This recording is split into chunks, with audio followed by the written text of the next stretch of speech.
On the same day that we saw Tully Blanchard wrestling on Dynamite, he was flanked by J.J. Dillon. He was sporting the old NWA United States Championship, the silver title that he wore for his I Quit match with Magnum TA at Starrcade 85, as Tony Schiavone pointed out.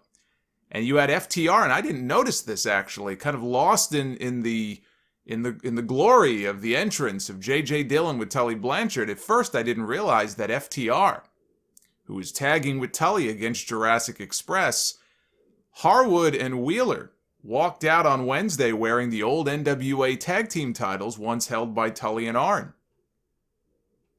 All of these things are associated with Jim Crockett Promotions and bring back a lot of fond memories for a lot of old school fans who grew up, in many cases, watching Jim Crockett Promotions and watching all those big names on the Superstation TBS back in the day. It felt eerily apropos, as I found out during my live stream on Wednesday when the show was over. I found out from all of you in the live chat on the air that Jim Crockett Jr. had passed away at the age of 76. Shortly after he went into hospice care for liver and kidney failure, he had some kidney issues that were made a lot worse by recently contracting COVID-19. After that, it was pretty much all downhill from there. He made the call to remove himself from kidney dialysis, and after that, it was only a matter of time. Yeah, I feel like I've talked about a lot of deaths in the last several weeks. And this is one that maybe if you're a newer fan or a younger fan, you can't fully appreciate. At that time, during that whole glory period of Crockett Promotions, I was a young fan myself, although I was very familiar with the product, and obviously over the years, and looking back and learning more about it, you come to find out how very important and influential that whole period was and that promotion was. I don't know if you're a newer fan or a younger fan, you can fully appreciate it, but this death here is a big deal. Because Jim Crockett Jr. is one of the, and I'm not exaggerating when I say that, he is one of the most influential figures in pro wrestling history. And one of the most successful promoters that ever lived. He inherited the business from his father several years after his father's death back in the 1970s. Initially, his brother-in-law took over until he was caught cheating on Crockett's sister, which is a no-no. And that's when Jim Jr. assumed control. See, I'm sure Triple H has learned the lessons of those before him. I don't think he would be as foolish. If he does have the keys to the kingdom waiting for him, they wouldn't be if he ever pulled a stunt like that on Vince McMahon's daughter. So this person wasn't very bright. That's when Jim Jr. took control, and it was never his intention to take over the wrestling business. He owned a couple of minor league baseball teams before that. A lot of fans grew up watching Mid-Atlantic Championship Wrestling. You can find some of the old Mid-Atlantic shows on the WWE Network right now, in fact. And later on, it was Jim Crockett Promotions.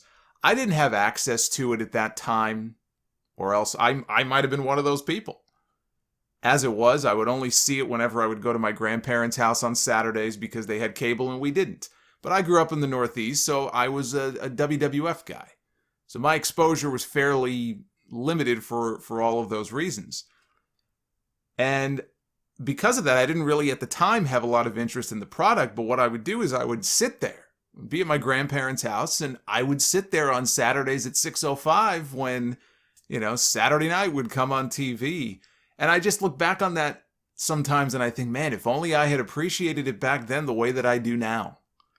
Little did I know I was watching some of the best wrestling on the planet at that time. I just didn't have the same familiarity with it that a lot of you may have had. Crockett really brought it from a regional territory to a group that toured nationally. They competed with Vince McMahon.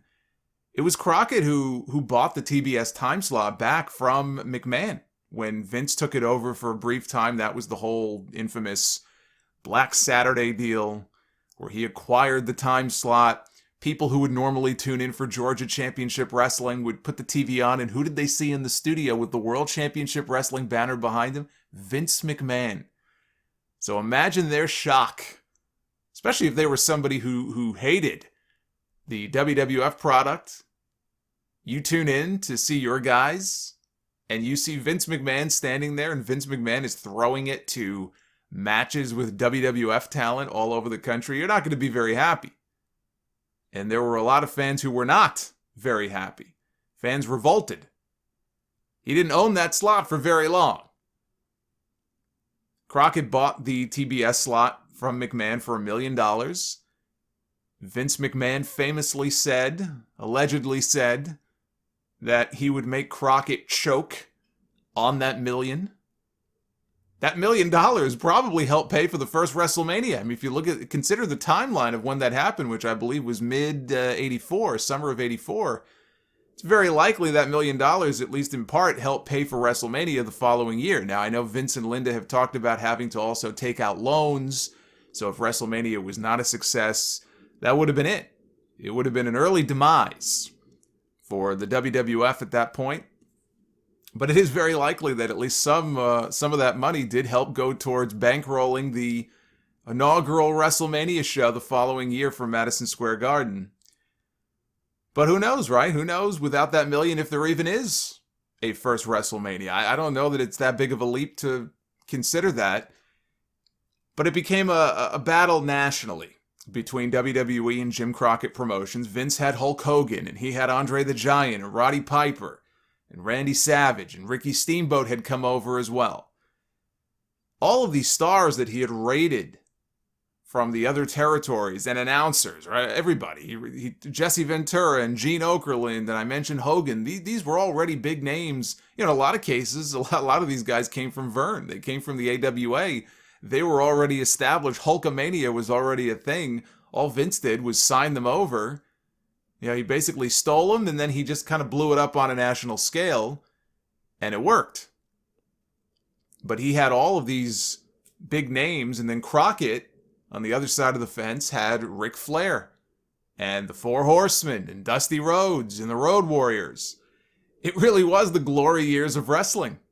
I mean, say what you want to about the Attitude Era and all this other stuff. The glory years of wrestling were the mid-'80s. The mid to late 80s will forever be the glory period of pro wrestling.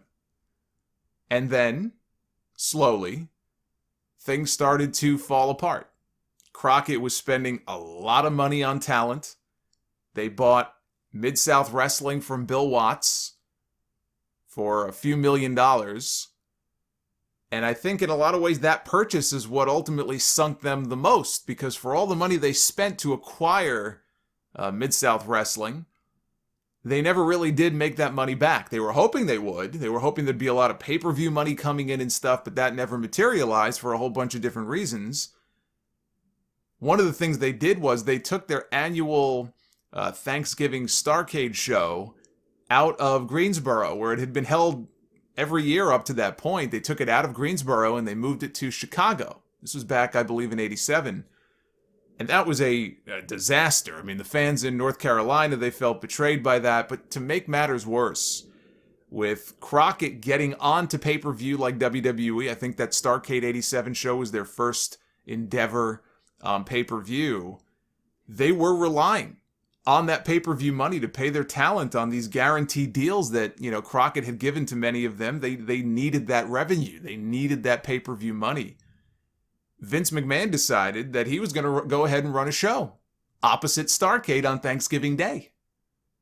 That's how Survivor Series was born. The very first Survivor Series back in 87, it was born not out of just some random idea that Vince McMahon had. It was born out of spite. Remember what he said? He was going to make Crockett choke on that $1 million many years earlier.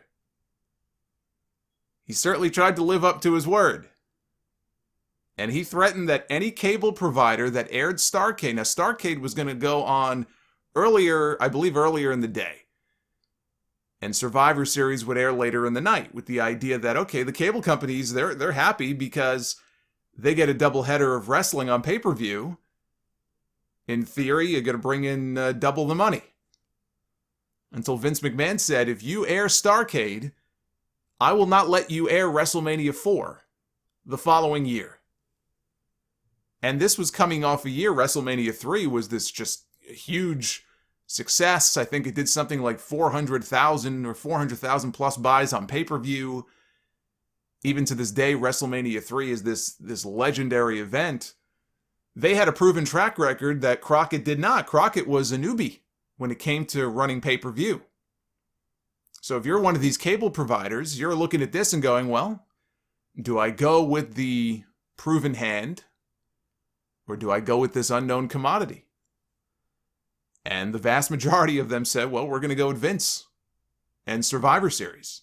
And I think all but maybe 4 or 5 cable providers went with Vince. They did not air Starrcade. Again, those 4 or 5 did. Some of them held out and wanted to keep their word, and they did air Starrcade. And by the way, the ones that did, my understanding is the ones that did go against Vince and air Starrcade, they were able to air WrestleMania anyway, which, of course, they were going to. I mean, Vince McMahon was not going to screw himself out of money, out of spite. He might do other things for spite, but, it was a ploy. He's calling their bluff, and it worked out for him because most of them relented to the pressure, and it really screwed over Crockett. I mean, Survivor Series absolutely destroyed Starrcade that year. I think Survivor Series had about 325,000 buys that year for that first event on pay-per-view. You know how much Starrcade did? Starrcade mustered around 20,000. Somewhere in the range of 20,000 pay-per-view buys. It was a total disaster. It was an epic fail. Then, a couple of months later, it was a very similar deal. WWE running its first televised Royal Rumble event free on the USA Network opposite Crockett's Bunkhouse Stampede pay-per-view on that same night. It was dirty. Vince was playing dirty. He was playing a dirty game back then. But again, he told Crockett, gonna make you choke on that million. I don't think he ever forgot that. He wasn't kidding. When Crockett would try to run bigger buildings in certain markets, they couldn't because WWE had negotiated exclusivity with a lot of the venues to help keep them and other promotions out. So in that case, they would be forced to run a venue that was a lot smaller than whatever the marquee venue in that market would be. So you have all of these financial losses mounting for just so many different reasons, and the pay-per-view money never materialized. They guaranteed money to a lot of these guys, big contracts. The losses were mounting. Crockett had to make a tough decision that he did not want to make. And he decided to sell Jim Crockett Promotions to Ted Turner in 1988. Sold it for $9 million. They kept him on as a consultant, and then they kept him on as a consultant in name only. They never actually consulted him about anything. It was more just a formality. But he sold, and, look, years later, it did lead to this Monday Night War boom where wrestling was never, in the mainstream as popular and as hot as it was during that period. That only lasted a few years, didn't last very long, but it did lead to that era. But it tormented him. It tormented Crockett years later that it even ever got to the point that he had to sell because he didn't think things were that bad. It wasn't until the very end he was trying to buy things and acquire things and do things and realized, wow, we don't have the money. It's like nobody was really minding the store. They just were spending money indiscriminately thinking they can buy their way out of things, and that's just not how it works. So it tormented him. It's not something that he wanted to do, and I think there was bad blood for many years with his brother David Crockett, who absolutely did not want to sell, but ultimately that is what happened. And it's one of the reasons that Crockett Jr., up until I think the last few years of his life, never really did any shoot interviews. Or, there was a documentary finally that he did, and I think Conrad got him to do a panel at one of the StarCast events. But up until the last, 5 years or so maybe, he really wasn't doing much of any of that because, primarily, He had divested himself completely from the wrestling business, wouldn't even talk about it. He just, got into a different field, and he was very worried about being grilled about the end. How did you let it get to that point? Why did you sell? And he was always so worried that the fans would ask questions about that. He really didn't want to get into it. He really didn't want to answer it. It was still a sore spot for him. To this day, I would almost liken it to, as somebody who lives here in New York, here in Brooklyn, I can tell you, and a lot of these fans, frankly, they're dying off, but, when the Brooklyn Dodgers left for LA in baseball in 1957, that was a big deal. And to a lot of people around here, that was a big betrayal. And I remember having conversations about it with my grandparents, and, it's just, even to this day, what is it, over 60 years, it is still a sore spot with a lot of people when the Dodgers bolted and left Brooklyn. And it's just one of these things where you had all of these Crockett Promotions fans, they just felt so betrayed. Why would you do that? Why would you sell? Why would you break tradition after so many years, so many decades of what was built up? But Crockett just made a decision that he felt he had to make. It was, purely a business decision. It was about survival. There probably would be no promotion at all had he tried to just continue on into oblivion. And then you would have had people, I'm sure Vince McMahon would have scooped up people like Flair and Luger and Sting and some of the big names. But I think things would have ended up being far worse. Far worse. Even though, Turner was running it and it wasn't the same anymore. Imagine if there was no Turner to pick up the pieces and they had the big, TBS slot. Just imagine if that wasn't there. It would be the equivalent of what happened in 2001, 20 years ago. 20 years ago this month. We got a lot of big history stuff coming up in the history segment in these next several weeks. 20 years ago this month, the WCW officially died and went under. And the wrestling business has never been the same. The wrestling business has been worse off, without question, no matter how bad WCW was there at the end. The fact that they went away and that competition was gone is absolutely one of the worst things that ever happened to the wrestling business. So anyway, Crockett did what he felt he had to do. It's still a sore spot for a lot of people. If he didn't push so hard to go nationally, which is one of the things I think that did him in, and I think Ric Flair has commented on that. If he would have just maintained that he didn't push so hard to go national, he might still be around today. I don't know if they would still be around today. Anything's possible. Like Vince is still around today. Never say never.